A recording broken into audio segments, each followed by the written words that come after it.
damay gis ay nit yu bari di am problème te li koy waral lu ëpp mooy maa Ibra dafay njortu ne papa amul yitte ci moom wala amul cofeel ci moom wala amul jotam ndax du ko woo téléphone du ko message du ko seeti may fàttali ne nit yëpp yamuñu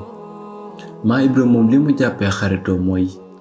bés bu nekk dafa war a déggante ak xaritam papa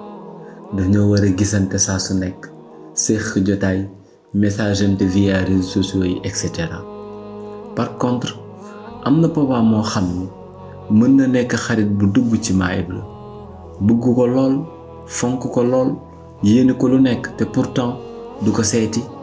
du ko woo téléphone du ko message du wane benn signe bi wane ni am na cofeel ci maa Ibra te pourtant noonu la ko fonkee li mu bëgg wax mooy ñun ñëpp bokkuñu ni ñuy manifester suñu cofeel jëm ci suñu morom nit ki mën ngeen toog ay at doo leen gise doo leen déggante amoo benn nouvelle ci moom te pourtant tey nga ko gën a bëgg si nga ko gën a fonk si nga ko gën a bàyyi xel kon li am solo mooy nañu am njortu bu rafet jëm ci ñëpp ndax amaana ki nga yaakaar ne daf la bañ mën na nekk ku la sopp lool di wéet di la ñaanal ci loo yëgul saa su nekk